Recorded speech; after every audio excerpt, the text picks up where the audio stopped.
All right, welcome into another edition of Catching Up with Tommy Mack here on 1010XL's podcast platform at 1010XL.com. Also on 1010XL's Facebook page. Hello, Facebook. And streaming live on the relevant app on the Jaguars Fanatics channel. Come join me there with all like-minded fans, interactive chat. And game day is awesome. The chat during the game day is absolutely incredible. And, of course, we'll be doing some pregame tomorrow and getting ready. It's a great time. I mean, I'll tell you, it brings back great memories. It just feels so good. The happiness, the joy, the excitement, just the pride, feeling proud about our team. It's everywhere. It's all across the city.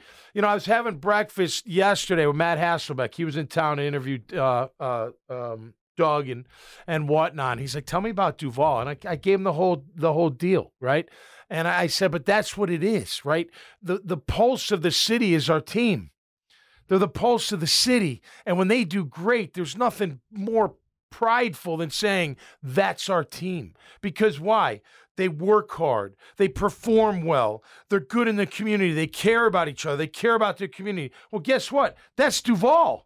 And it has been ever since I've been here, which is a very, very long time. And, because the founding fathers, when they drew the lines, right, they did the city and the county the same line, we could be the Duval County Jaguars. I mean, we really could. It encompasses all of Jacksonville, as we know. That's what Duval is. That's what it is. It's about working hard, blue collar, and caring about people and putting your best foot forward and never giving up and always staying together. And that's the Jaguars, and that's the pulse of the team. That's why it's beautiful here, man. The first thing, hey, how you doing, Graham? Good morning. Hello, or good afternoon. How are you? Check this out. So Matt Hasselbeck's played here but never spent any time here. He's on ESPN Countdown. Friend of mine. He's a former BC guy. First thing he says, we meet at Metro Diner in Jack's Beach. First thing he says out of the car, man, what a great place to live. And he's staying up at the Hampton Inn on the beach. He's like, this place is incredible. I know. National media. Now, he doesn't talk bad about the Jags or Jacksonville. The people that do, they never hear. They don't know. It's so funny. Like, shut up. You don't even know. Shannon Sharp, great player, Hall of Famer, great player. No doubt about it. Him saying only 42,000 show up. Well, guess what, Shannon? That's 42,000 is an interesting number because after we beat you, we flew home to 42,000 in our stands at 2:30 in the morning. Yeah, don't tell us we're not, addicted to our team. And I'll tell you what, they pull off the upset this Saturday, tomorrow afternoon, which I believe they're going to do. That stadium's going to be filled once again. It's an absolutely beautiful time in Jacksonville. It makes what, in my opinion, look, is it a little collegiate? Maybe, but that's what makes it special, man. This is the National Football League, the only show in town, no disrespect to the other teams here in town, but the only highest level pro sports team in town are Jacksonville Jaguars, and we thrive off them, win or lose, right? And I tell you what, it's everywhere. This morning, I went to a school that was CCR. The heck was the name? Great school, K through 8, right off St. John's Bluff, Cornerstone Academy, and everyone's decked out in Jag. I mean, it's everywhere. It's like that's what I'm talking about, and we can have that every year when we do what we do. We're no different than other cities. Don't let them fool you. These other big cities, when their teams don't win, they don't go to the games either. There's a select group that does, the diehards. Absolutely. Go look at baseball. Are you kidding me? Go to Wrigley Field. If the Cubs aren't winning, yeah, you'll still get a good crowd. Don't get me wrong. When they're winning, kaboom, it's packed like crazy. We're no different. We love winners. And we love when our team tries their ass off, fights back, never gives up, and just has the heart of a lion. I can remember the heart of a Jaguar. Of a Jaguar, thank you. Well, I can remember when I was doing radio full time. I can remember the fact of the negativity, the losses, the not believing. It was tough.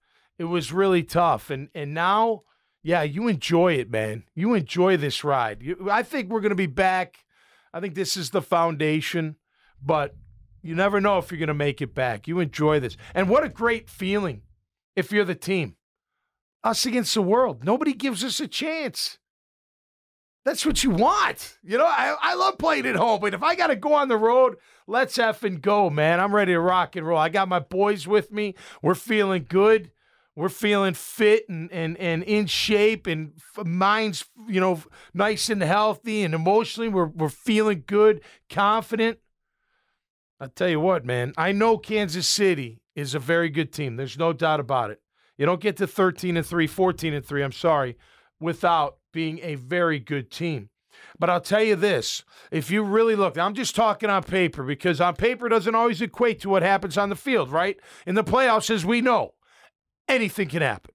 And one miscue can cost you the game. It's that stakes are that high. That's what makes it awesome.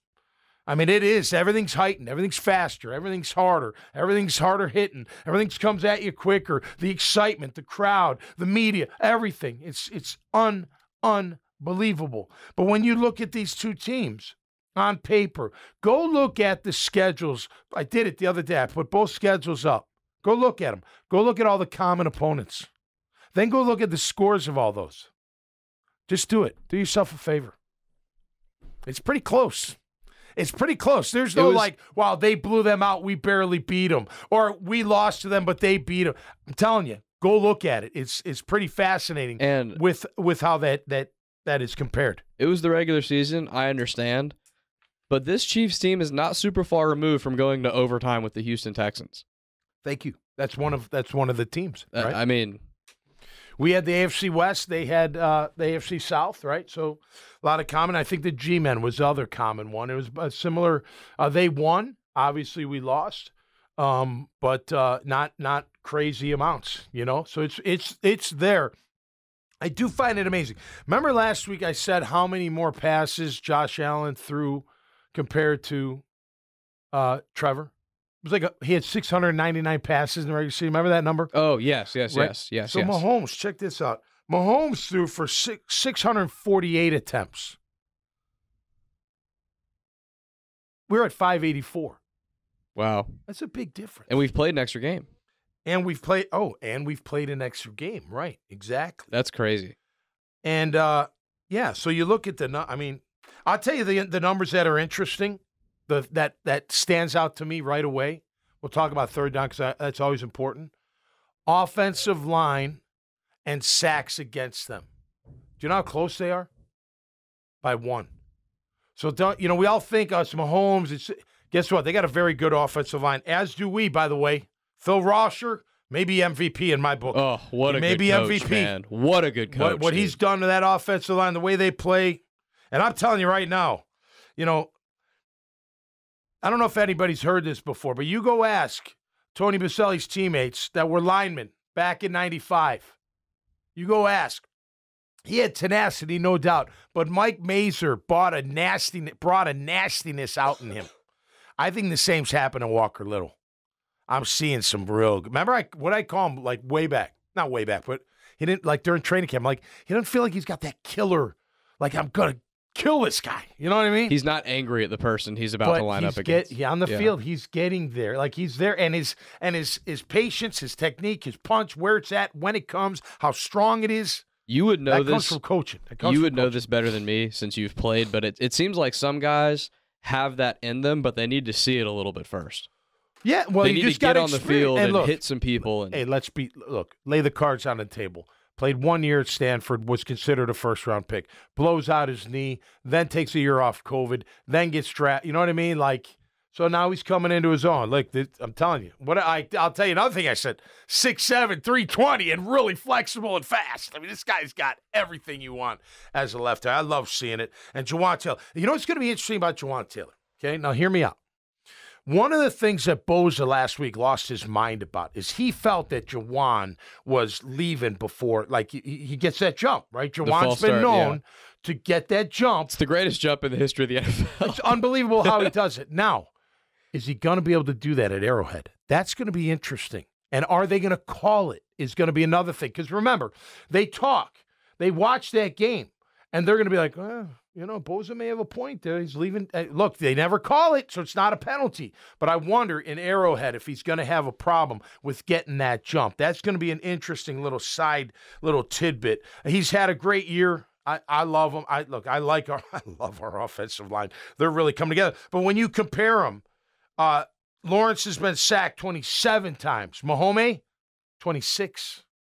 They're a good offensive line. They average 4.7 yards per carry, tied for 5th. Guess who else though is at 4.7? Us. We run it about 10 more yards than they do a game. Defense, they give up 4.4 yards a carry. We give up 4.2, pretty similar. We're going to have to run the football. I'm not sitting and saying you got to stand up, line up, and pound it, but you have to figure out to get ETN involved. I want to see Agnew. I want to see, I even want to see Hasty out of the backfield, to be honest with you. You know that pass down the side? Haven't seen that in a while. Against the Ravens. Haven't seen that in a long time. You know what I mean? Like you throw something like that, that's something they may not be ready for. They may have forgotten about because it was one time. I'm telling you. It was a thing of beauty. You and I talked about it a little bit on Tuesday. What really got them going offensively against the Chargers was that little swing pass to the backs. Yep. And because our receivers blocked very well. They blocked very well. I'm telling you, man, at some point, there's going to be an opportunity to fake that swing pass and have Kirk or Jones or whoever fake a block and take off down the sideline. No, you're right. And listen, their corners aren't, I don't want to say they're weak, but they're weaker. If you had to pick, you got to pick on those guys. You got to go after them. Now, that doesn't mean you got 5-yard, 7-step drops. You know what I'm saying? I got all day long. And by the way, not just Chris Jones is very good at rushing the passer. They've got plenty of guys that have sacks and multiple sacks. I mean, they do. You know, they've got not only Chris Jones, I got my notes here, so he is 16.5 sacks. Karlaftis, the rookie out of Purdue, he's got 6. George Karlaftis. Karlaftis, yes. Frank, the heck's his name? Frank Clark, who's just coming back. He's got 5. Carlos Dunlap's got like 5 or 6. So they can get after the quarterback. Nick Bolton's good. Willie Gay is good. The linebackers, I'd run right at them, not try to get, unless you can wall them off. You made a great point. Our receivers block as good or better than any receivers in the game. They take pride in it. You get that shoot for ETN. You know where that is, where the receiver's here and he's turning his guy towards the sideline and the end or whoever, the tackle coming around, whoever's doing it, they're walling those guys from being able to come through and you get up that shoot. Oh, look out. I want to see Agnew in a little bit of that. I'm looking forward to seeing the play that we saw last week on 4th and 1. Not the exact play, but a play that we haven't seen before. And we're going to be like, wow. They would, you know what I mean? They came up with that. And Phil Rosser came up with that 4th and 1. And to have the balls to call it is absolutely incredible, and it worked out great. I tell you what, I think I said it on Tuesday. Think about this: you could put ETN, whoever, Agnew. You could whoever. Oh my God! Now you go. Which way am I going? I can throw pass out of it. I can run out of it. Maybe my lead blocker, I put a tight end in there. You know what I mean? A little beef kind of deal. Maybe I throw Hasty in there and really screw him up and do something with the pass. They had Manhurts back there last time. Yeah.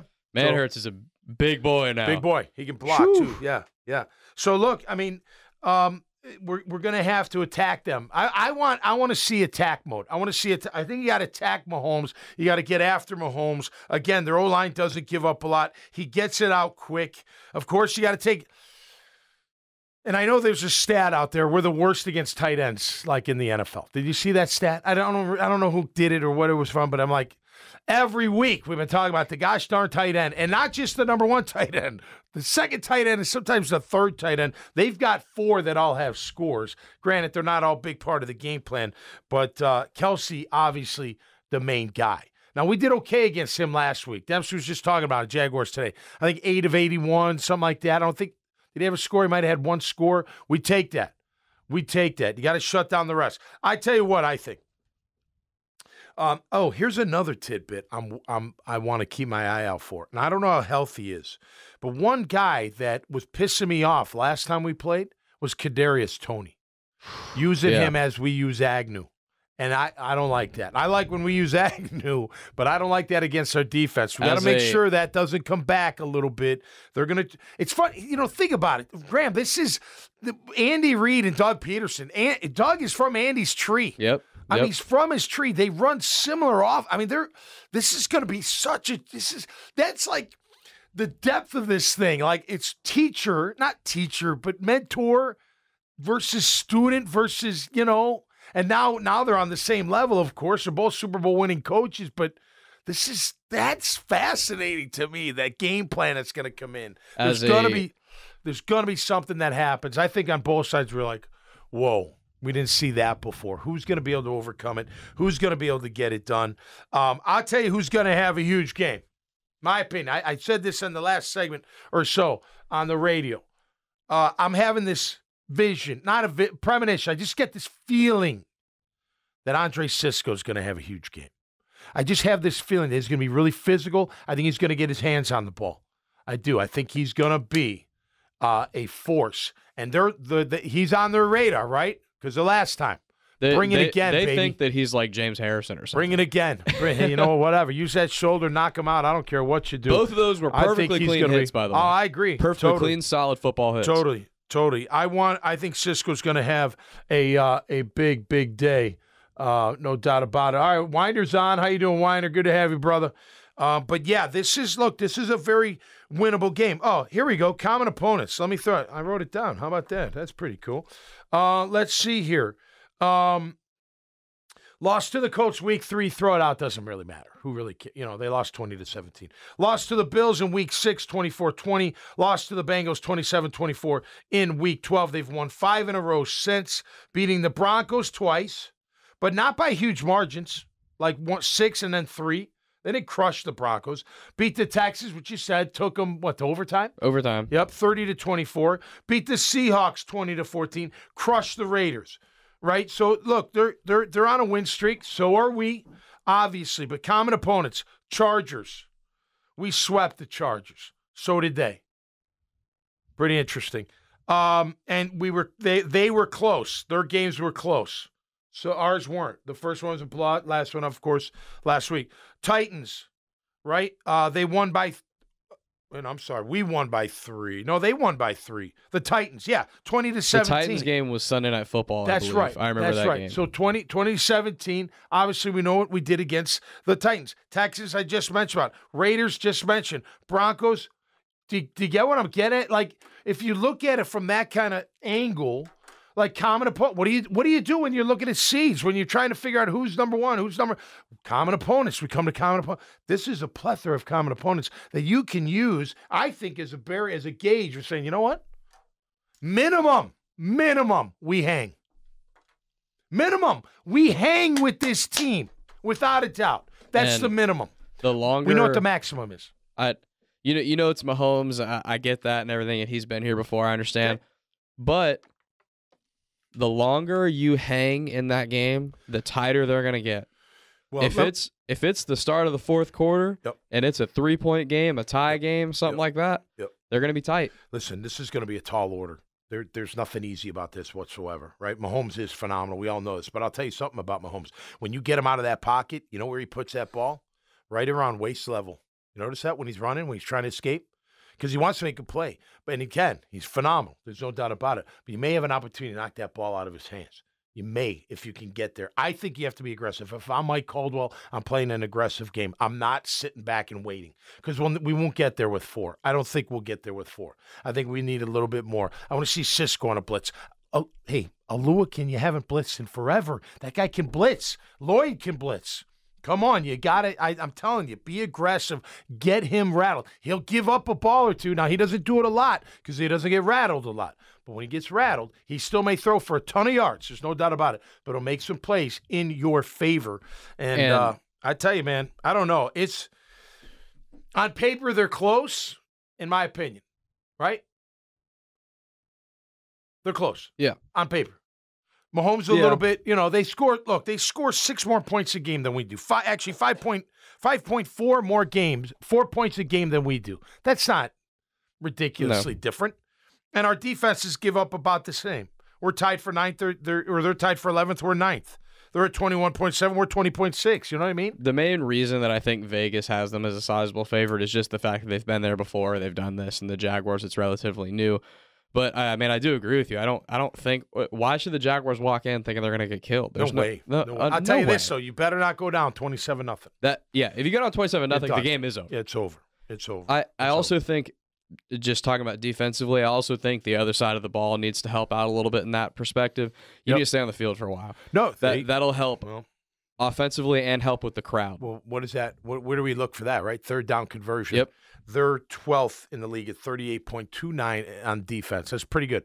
It's not great, but it's pretty good. We're at 43.2 on defense, but 41.0.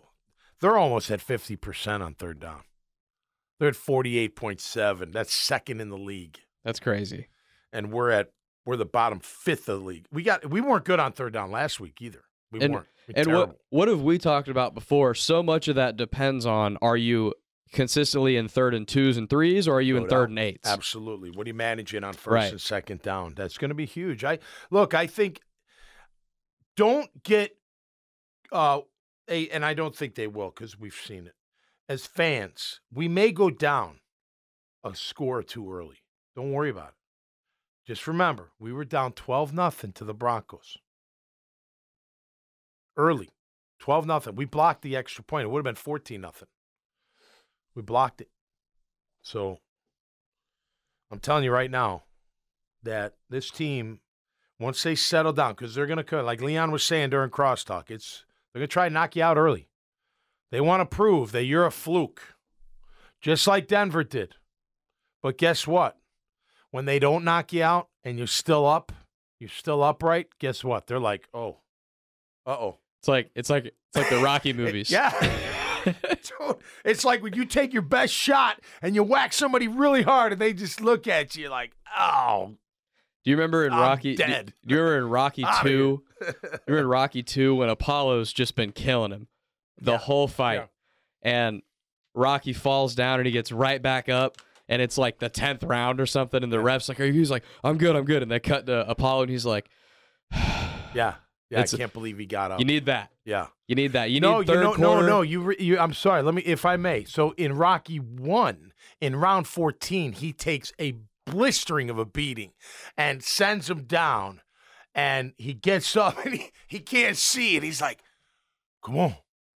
and Apollo's like up on the ropes going, oh my God, I just totally destroyed this guy, and now he's still up. Cut me, Mick. Yeah, cut me, Mick. But there's going to be an onslaught early. Can you handle it? I think you can. So I think the creativity will be there. I want to see Agnew. I want to see Etienne, of course. Trevor, said it earlier. I've said it all week. Go back to your Trevor Ball. Make something happen with your legs when you have to. Do it naturally. Don't force it, but don't hold back. Go. You're a weapon. You're a dual threat. You're great with your arm. There's no doubt about it, but you're a problem with your feet too, because A, you're surprisingly fast. They'll be blown away. Obviously, they've probably already seen that. They're like, wow, this guy can move. And you're big. Now, don't take big hits. We don't want you getting hurt, but make sure you get into that flow. I'm telling you. When you make a play with your feet, you make a play with your arm, you make a play with your arm, you make a play with now you're in the groove, baby. You're in the flow. Let's get back to that when he was doing that. Talk about the flow of the game. His pocket presence is so good. It is good. He has such good footwork, and he knows when he is running, when he is a willing runner, he has such a good feel for when the good time to run is, right? Like back when Minshew was hit, like he would always take off way too early. Yeah, I just feel the past 3 weeks, so he hasn't been doing that. Like before that, we would talk about like, man, that's what I'm talking about. Last week, he would scramble a lot and then force a throw downfield that I didn't really think was there. Yeah, right. And I felt like if he took the profit and ran, he would have gotten 6 or 7 yards. Yep. Now all of a sudden, we're in those 3rd and 2s we're talking about. Well, or you're moving 3s. the chains and keeping Mahomes on the sideline. Yep. Right? They got to be telling him that. I think he's going to have a big game. Like I said, the defense has got to have a big game. Look, second half. Which defense is it going to be? Second half or first half? And if it's going to be second half, it can't be just in the second half. Get it into the second quarter. Can we do that? Let them have their first quarter, whatever. Look, if they go up 3, we got to answer. I'm not worried about two scores, right? I'm not going to panic about that. It gets 3, obviously there's a problem. But even if they go up a little bit, hang tight. We got to answer, just like we answered before the half against the Chargers. That was one of the critical moments in the entire game because we settled down. right? What do we say? All right, calm down, everybody. That was a whirlwind. Talk about surviving a first-round knockout. You've been Oh my gosh! ding, And ding, ding, ding, ding. play calling. You know what I mean? Like, woo. So, I get a little excited, but you know what I mean? Like, That's what getting the hell posted was somewhere. that? My gosh, right? That's getting posted somewhere. That's getting posted. But another big thing about that last drive in the first half was they finally, play calling wise, they finally found something that was working. Right. They finally were able to call some plays where it didn't feel like the Chargers had 14 defenders on the field. Again, they started running that swing pass, and the Chargers didn't have an answer. Well, they did have an answer with those quick throws. They were sitting on him. That's why. Yes. They were a little flabbergasted. The 5 to 7 yarders that we really like, they were right there every time. Waiting, making a play, being aggressive. So I like the double move idea because they're going to be aggressive. But look, man, I think this is going to be great. I got them winning 31-28. Number one key for me is out physical them. I know it's old school. I know nobody likes to hear that. Outscore them, outdo this. Show them that you're more physical than they are. I'm telling you, on the road, that sends a message when you say, you know what? We may not score right away, but guess what? We're physical. We're kicking your butt. We're hitting you. Offensive line, defensive line, that's number one. Number two, Cisco's a key for me. I think he's going to have a big game. Granted, and it may not just be defending the pass. I think he's got another blitz in him. You know what I mean? That blitz against, who was that? Against the Jets. That was a perfect timing, perfect call. He's got the speed. He's got the range. I think he's going to have, obviously got to have it up front too, but I think he's going to have a big game. And look, hey, Riley Patterson, we're going to need you again, bro. We're going to need you again. It may only be one field goal, but you got to be 1 for 1. But we're going to need you. On the road, hey, I know Doug goes for it on 4th down, depending where it's at, but there's going to be a moment where you're going to have to at least make one very significant kick. I think this is fair. I think you can make it, man. What you did last week, it takes a lot of balls. I mean, a lot of calm nerves, a lot of, hey, focus. I'm just going to make this shot. It's like that golfer that's got the line, down the line of a par 3, all the way down to the green. He could yank it, and someone's going to get hurt, but what does he do? Focuses in, hones in, focuses on the swing, and I suck at golf, but I can talk about it, and lands it right on the green. Well, the week before against the Titans, Patterson had multiple kicks that we had to have, and he made them all. He made them all. And I feel like this is fair in 2023, just based on how good kickers are now, at least how far they can kick and stuff. I think, especially at this point in the year, what's fair is my expectation is 50 yards and in, you can't miss. Right. Above 50 yards, those are some far kicks. 45. I'm not going to kill you if you miss a 53-yarder. No. Especially, look, conditions may be windy, blustery. There may be some precipitation, maybe snow.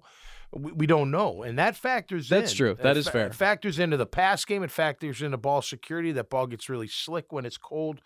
It factors into the kicking game. So that's another part of that chess match that they're going to have to come up with. I think it's going to be a high-scoring game. I got them winning 31-28.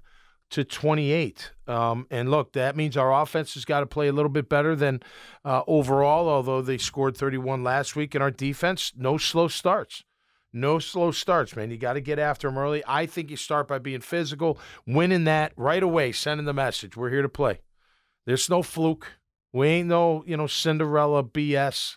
We've earned this, and they have. You've earned every step of the way, including that unbelievable comeback where they'll go into history of time in the National Football League. So I don't know. I don't want to keep I don't want to keep saying 96 because this is their time. It ain't. We had our time, but it feels a lot like that, and I feel really good about this team, and they should feel good. They should feel really confident. Who cares what their record is? Who cares who their players are? Guess what they are? They're human beings just like you. They get dressed just like you, man. And you know what? One thing you can't tell about a player until you play them is their heart and their guts.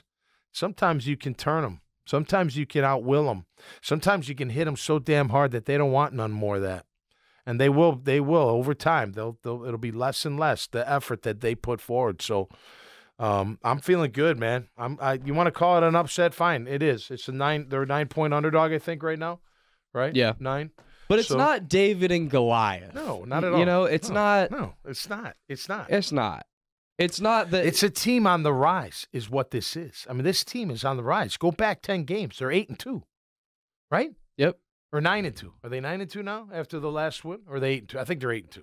But regardless, 8-2, 9-2, it doesn't matter. Just think about that. Now, granted, the Chiefs went on a run too, so they deserve it too, right? They've earned it. But we've earned this. We just got, look, coming from 2-6, 3-7,